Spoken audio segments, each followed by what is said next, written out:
28 जुलाई को होने वाले जुडिशल कमीशन इजलास से मुतालिक अटॉर्नी जनरल अख्तर औसाफ ने वजाहत कर दी। उनका कहना है कि जुडिशल कमीशन का इजलास मौखर करने की बात नए जजेस की तकर्री रूल्स में तरमीम से मशरूत करने के लिए की। उन्होंने कहा कि रहनुमा असूलों के मुताबिक ही नई तकर्रियों को मंजूर या मुस्तरद किया जाना चाहिए। मज़ीद तफसीलात अमानत गशकोरी की रिपोर्ट में देखिए। इजलास से मुतालिक वजाहती बयान में अटॉर्नी जनरल अख्तर औसाफ कहते हैं, मीडिया में मेरे बारे में मायूस कुन खबरें चलाई गईं। 28 जुलाई के इजलास में मेरा मौक़िफ़ वाज़ेह था। मैंने जजेस तकर्री के कानून में तरमीम के बाद जजेस लगाने की तजवीज़ दी। जस्टिस सरदार तारिक मसूद की राय से मुकम्मल इत्तफाक किया। इस्लामाबाद हाई कोर्ट के चीफ जस्टिस अतर मिनल्लाह को सुप्रीम कोर्ट लाने की तजवीज़ से इत्तफाक किया था। अटॉर्नी जनरल अख्तर औसाफ के मुताबिक चीफ जस्टिस का जस्टिस काजी फैज ईसा की गुफ्तगू के दौरान इजलास खत्म करना गैर मामूली था। मेरी राय के मुताबिक रूल्स के मुताबिक तकर्रियां मुस्तरद या मंजूर की जाएं। जुडिशल कमीशन रूल्स में तरमीम तक इजलास मौखर करने की राय दी। जिस तरीके से इजलास खत्म किया गया, इस तुंदखुई से दोबारा इजलास ना बुलाया जाए। अटॉर्नी जनरल की राय के मुताबिक जुडिशल कमीशन इजलास में तमाम मेंबरान की राय लेनी चाहिए। जाती सोच मुसल्लत करने की रिवायत खत्म की जाए। जाती राय को दीगर मेंबरान की राय से बढ़कर नहीं समझना चाहिए। कौमी अमानत के पेश नज़र काबिल और अहल लोगों को सुप्रीम कोर्ट का जज लगाना चाहिए। अमानत गशकोरी 24 न्यूज़ इस्लामाबाद। शुमाल मशरकी बलूचिस्तान में बारिशों की तबाहकारियां जारी हैं। कोहलू शहर में निस्फ दर्जन से जायद मकानात मुनहदिम हो गए। सैलाबी रैले से मुतअद्दिद फसलें शदीद मुतासिर हुई। तफसीलात जानते हैं दुरान बलोच से। जी दुरान, बताइएगा। हाँ जी, बिल्कुल तूफ़ानी बारिशों ने बलूचिस्तान भर में तबाही जो है मचा दी है। यहाँ पर कोलू में भी बारिशों का जो सूरत हाल है उससे यहाँ पर सैलाबी सूरत हाल पैदा हो चुका है। यहाँ पर कोलू के जो मलक्का इलाके हैं, तंबू, मावंत, सफ़ेद और यहाँ पर जो नवाई इलाका है सींजान, वहाँ पर बारिशों ने काफ़ी हद तक तबाही मचा दी है। सींजान जो नवाई इलाका है, इसमें जो सैलाबी पानी है वो फसलात में दाखिल हो गया है, जिससे फसलात को काफ़ी नुकसान पहुँचा है। इसके अलावा मैं आपको बताता चलूँ, कोलू के जो टाउन के एरिया है वहाँ पर बारिशों की वजह से काफ़ी मकानात जो हैं मनहदम हो गए हैं। लोग खुले आसमान तले अपने जो है रात गुजार रहे हैं। इस हवाले से मैं आपको बताता चलूँ, हुकूमत बलूचिस्तान और PDMA की जानिब से कोई खातर ख्वाह इक़दाम ताहाल देखने को नहीं मिला है, ना ही कोई रिलीफ जो है सैलाब मुतासरीन को पहुँचा जा सका है। इस हवाले से मज़ीद मैं आपको बताता चलूँ, ये जो बारिशों का सिलसिला है, कल से एक मज़ीद जो है ताकतवर स्पेल जो है शुमाल मशरकी बलूचिस्तान में दाखिल होगा, जिससे यहाँ पर जो बारिश का है वो सूरत हाल एक बार फिर से जो है पैदा होगा, जिससे यहाँ पर काफ़ी जो नुकसानात का भी खदशा किया जा रहा है। ताहम यहाँ पर जो इक़दामात हैं वो भी कोई खतर खा देखने को नहीं मिल रहे हैं। जी, पाक फौज के मुल्क भर में सैलाब से मुतासरा इलाकों में इमदादी सरगर्मियाँ जारी हैं। मुतासरा इलाकों से पानी निकालने के साथ मुतासरीन की महफूज मकामात पर मुंतकली भी की जा रही है। पाक फौज ने मुतासरीन को तिब्बी इमदाद और खुराक भी फराहम की। कौमी शाहरा N25 को ट्रैफिक के लिए खोल दिया गया है। इमदादी सरगर्मियाँ जारी हैं। पाक फौज के मुल्क भर में सैलाब से मुतासरा इलाकों में ये सरगर्मियाँ जारी हैं। मुतासरा इलाकों से पानी निकालने के साथ साथ मुतासरीन की महफूज मकामात पर मुंतकली भी की जा रही है। पाक फौज ने मुतासरीन को तिब्बी इमदाद और खुराक भी फराहम की है। कौमी शाहरा N25 को ट्रैफिक के लिए खोल दिया गया है।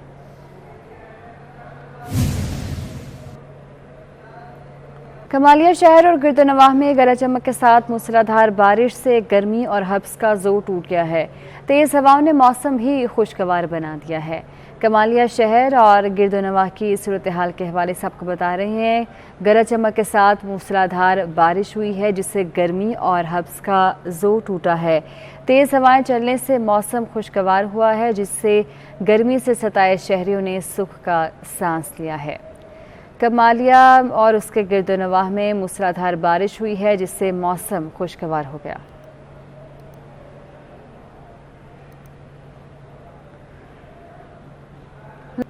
लाहौर एयरपोर्ट के मरकजी रनवे की अपग्रेडेशन का मामला सिविल एविएशन हुकाम का नए रनवे पर जदीद A380 तैयारे की लैंडिंग का दावा महज दावा ही साबित हुआ। एयरबस A380 तैयारे की लैंडिंग के बाद तैयारे को रनवे से टैक्सीवे पर ले जाने के लिए कोई इक़दाम नहीं किए गए।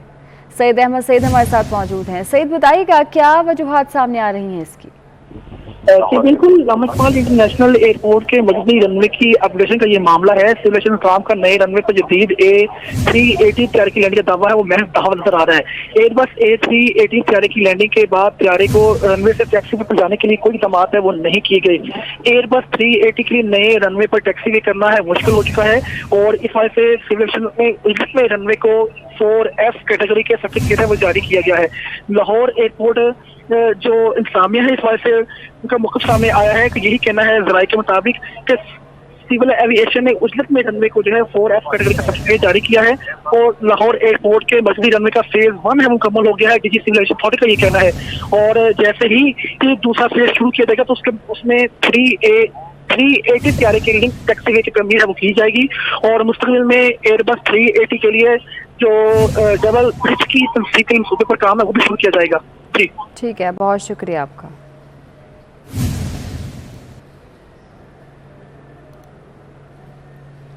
वज़ीर ख़ज़ाना मिफ्ता इस्माइल ने मौशी बदहाली का जिम्मेदार पीटीआई हुकूमत को करार दे दिया। कहते हैं कि पीटीआई ने 4 साल में 20 अरब कर्ज लिया। जिम्मेदार का पूछने वाले इमरान खान खुद जिम्मेदार हैं। इमरान खान कहते हैं कि थोड़ी सी मनी लॉन्ड्रिंग कर दी तो क्या हो गया।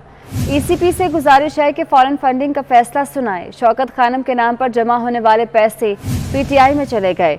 नवाज शरीफ के खिलाफ मुतअद्दिद मुकदमात बनाए गए। जज अरशद मलिक ने खुद बोला कि मैंने फैसला गलत दिया था। कहती थी कि हम कर्जा कम करने आए हैं। उस पार्टी ने जो 71 साल में कर्जा लिया था उसका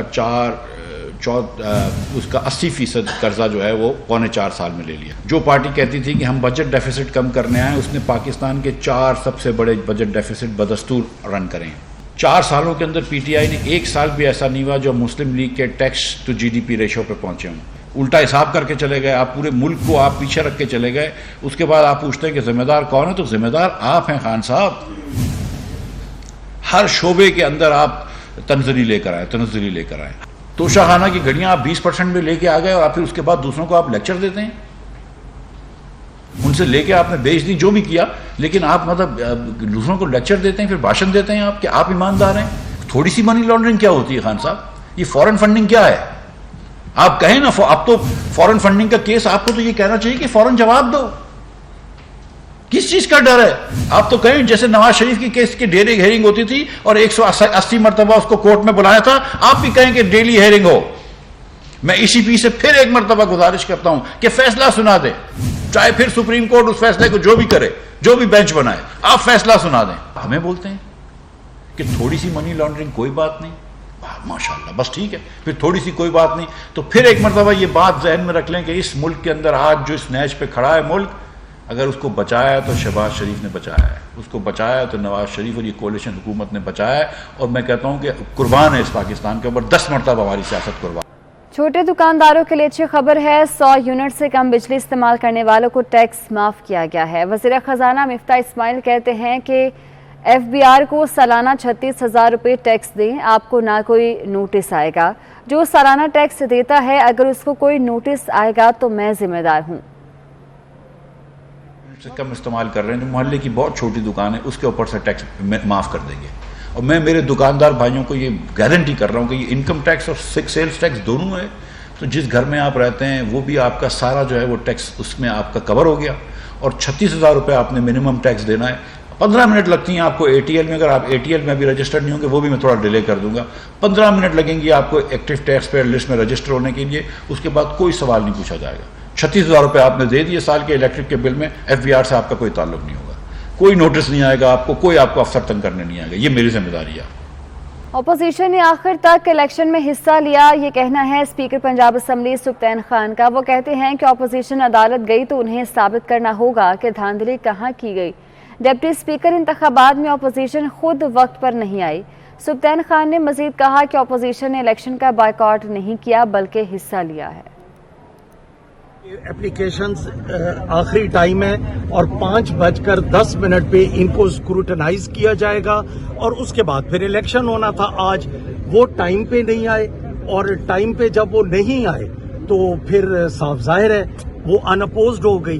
बाकी मैं आपकी वसातत से अपोजिशन का शुक्रिया भी अदा करना चाहूंगा कि उन्होंने स्पीकर के इलेक्शन में फुली पार्टिसिपेट किया, एंड तक रहे, अपने वोट कास्ट किए, गिनती में शामिल हुए, रिजल्ट लेके उसके बाद जब हमने डिप्टी स्पीकर फॉर्मर के अगेंस्ट नो कॉन्फिडेंस मूव किया, वो उसमें भी बैठे रहे और पूरे रिजल्ट लेके मुतमईन होके गए। अब आफ्टर थॉट्स उनको जो आ रही हैं वो आप उन्हीं से पूछें, जब यहां से निकले तो वो मुतमईन। वफाकी वजीर खुर्शीद शाह कहते हैं कि जो सियासतदान झूठ बोलता है वो सियासतदान नहीं। इंसान मर जाए लेकिन झूठ ना बोले। सोशल मीडिया पर लोगों को गुमराह किया जाता है। सखर बैराज से लाशें मिल रही हैं। मुझे 2 साल जेल में रखा गया। नया दुनिया छान ली मगर करप्शन साबित नहीं कर सके। वो सखर में तकरीब से खिताब कर रहे थे। एक बात तो मेरी आज याद रख लें, जो झूठ बोलता है वो सियासतदान नहीं है, वो खुद चोर है। मर जाओ, सच बोल दो कि ये चीज होगी, ये चीज नहीं होगी। हम सियासतदान एक कमिटमेंट करते हैं आपसे हर 5 साल, हम ये करेंगे, ये करेंगे, ये करेंगे, ये करेंगे। जब तक आप लोग इस मुल्क के सियासतदानों को मेरिट पे नहीं देखेंगे, कमिटमेंट पे नहीं देखेंगे, सोशल मीडिया के थ्रू सुनी सुनाई बातें, तो इस तरीके से भीख मंगे रहोगे। आप एहतसाब करें हम सियासतदानों का, सबका, जो भी हुकूमत में आए,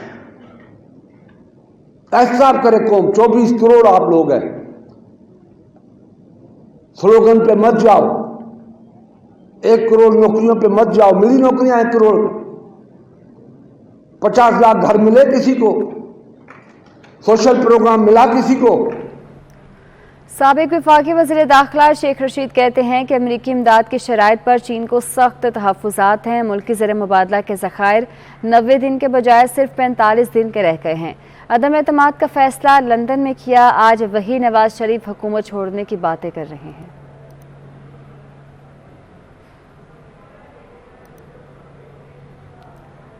साबिक सूबाई वज़ीर कानून राजा बिशारत कहते हैं कि स्पीकर की वोटिंग में हमजा शहबाज ने खुद वोट डाला है।